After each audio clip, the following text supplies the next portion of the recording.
Welcome back. You are listening to the Community Radio Show, WLEE News Talk 990. Numbers to call 788-0990 or 1-877-953-3990. One more time, 788-0990. Had a caller, Teresa was just on. I just want to thank her for that call again. One thing more I just wanted to say about hijab, that I was listening to a lecture, and the ma'am had put it in an interesting way. And when it comes to covering, a lot of people, sometimes they see it as, oppressive or, restrictive, things like that. And he made an analogy. He was approached by a man on a plane, and, he was asked pretty much the same question, why do you keep your woman like that? And he took out his wallet and he said, well, why do you keep your money in your wallet? He said, well, it's valuable. And he said it's the same principle, same concept. I think that the biggest difference is here in America, it's so common that, and especially, women are promoted, in TV because of their bodies, because of their looks. Everything you come across, great hair, makeup, tight clothes, short skirts, things like that. And that's what here sells. Now, if you were to take all of that away, because there's a lot of desensitizing that also comes from that. It's just like if you have, watch a lot of programming with killing and murder and things like that, you become slightly desensitized to those types of things. So if you had a more modest society overall, and, you had people that are covered, when you have a spouse, when you're released from having to have that restrictive, covering and things like, or modest covering, the value of that person changes. It becomes a lot higher, a lot greater, and you have a more appreciation for that person's beauty. And I think that's kind of where that translates, but that's also, I think, why it's harder to understand that in a society like this, that, in America that we live, where everything is pretty much just, everything goes. Every day that I wake up, I'm in the mirror trying to, impress basically nobody, that I even know. It's just, right. I want everybody, to see my beauty.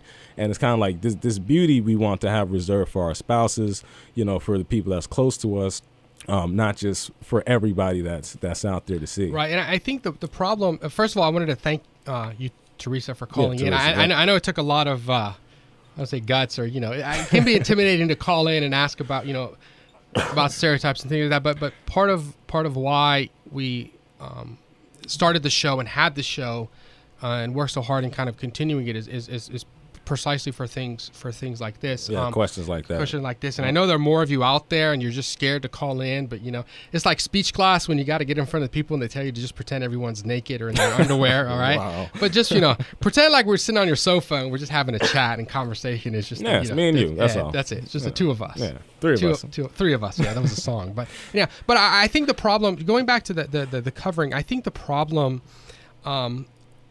that the West has, or the projection that comes from the West to the Muslim world, is that the West doesn't really care about women and opportunities to provide for them. And all they're hung up on is the physical appearance of the women in the Muslim world. And so if people in the Muslim world were given the freedom to dress like women in America, then everything would be fine. Right. But that's not what the problem is. The problem is not the fact that women cover and that leads to them having less opportunity. Mm-hmm. That's not the case, because in countries like Iran, there are more women in college than there are men. And that actually occurred. I think that's here now too, isn't it? I think our stats. I don't know. Well, it's growing. It's growing. But for years, trend, there's, and you would think that, before the revolution, you had a government that was quote unquote pro-Western, and yet under the former government, there was less women in college. And so the issue of opportunity, women's opportunity and rights, we have to understand that in the context of what does that really mean? Are we talking about equal opportunity and rights as far as upward mobility and not being oppressed physically and being able to go to college and those types of things? Or are we just talking about the pop culture aspect of it, to where, hey, you need to let your kids go to prom, and you need to lift all these social restrictions that frankly is what conservatives in America are critical of America for letting go of.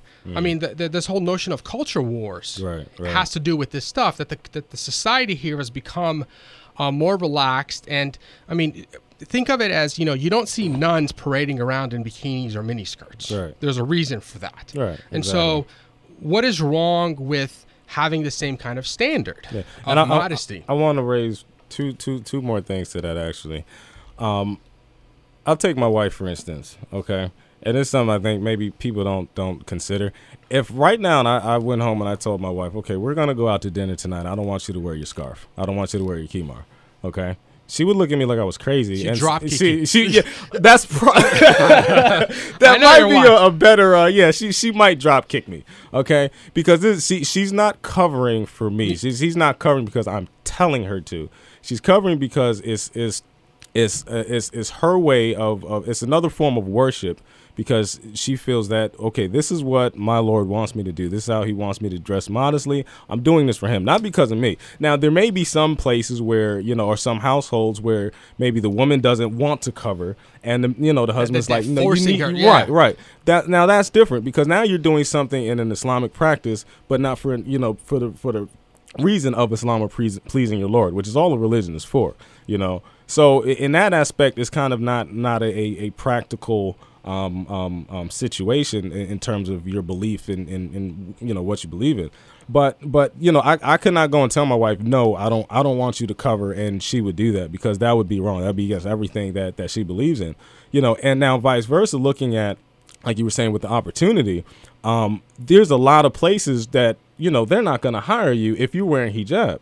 And they can say, well, no, I think that you're being oppressed.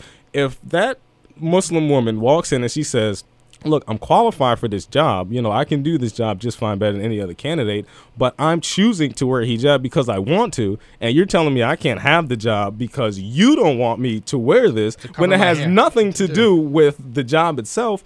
I think that is more of a form of oppression that people are not considering, but that's what happens.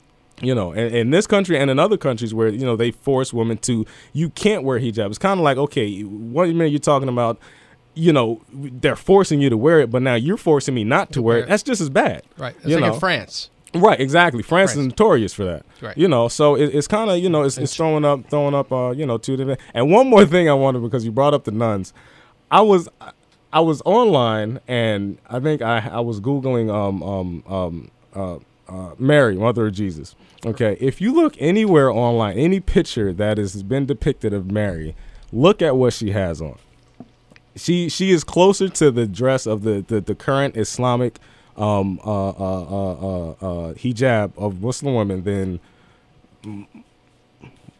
pretty much anything else. I mean, it's kind of like, okay, if you look at through the history, religious history, and how people dressed, take that into consideration, and look at today's current society and what it brings with that.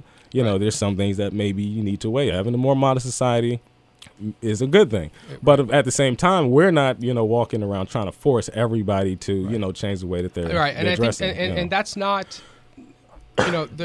all religions have mandates that are things that the religion requires of its followers to do.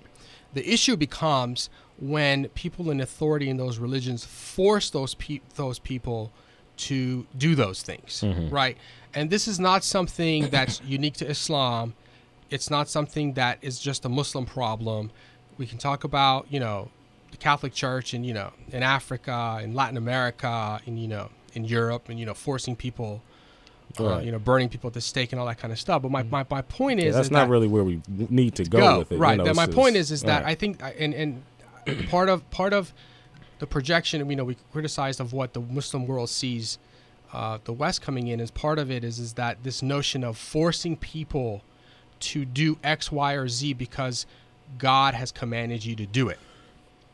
Which, if God has commanded you to do it and you don't do it, then that's between you and your Lord. That's not, I don't go around asking people or, having a breathalyzer in my pocket to, hit someone up that's walking to the mosque door to make sure he or she hasn't drunk alcohol. Right. That's between them. Unfortunately, when it comes to the notion of dress, that's something that you see, or some of these physical, these outward manifestations of what's going on. But again, I wanted to thank you for calling in. We're definitely going to talk about this. There's a lot more to talk about as far as women's rights. For example, just to touch on this, a woman, her earnings and her inheritance are hers to keep. She has no obligation to provide for the family or to use her inheritance or her earnings to support a family. One thing that, for example, that is practiced in some parts of the Muslim world that was infused in from the Europeans coming in, particularly the British, is this notion of when a woman marries a man, the woman changes her maiden name. Mm-hmm.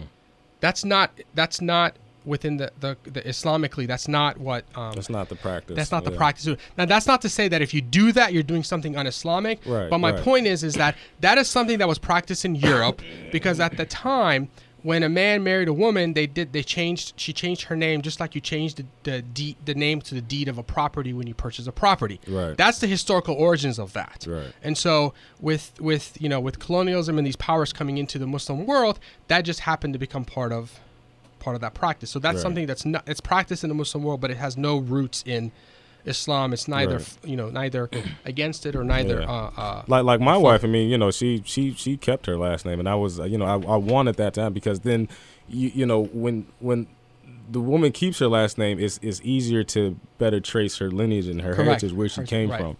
Because you don't want to lose that. I mean, granted, nowadays it's 2012. It's kind of hard to lose where anybody's coming from. But in previous times, it was a little bit different. Right. So by being able to maintain that, I think that's almost as a respect to the woman. Okay, we don't want to delete where you came from. We don't want to forget where you came from. Right. So yeah, my wife kept her. Kept her 3 minutes. 3 minutes. I know.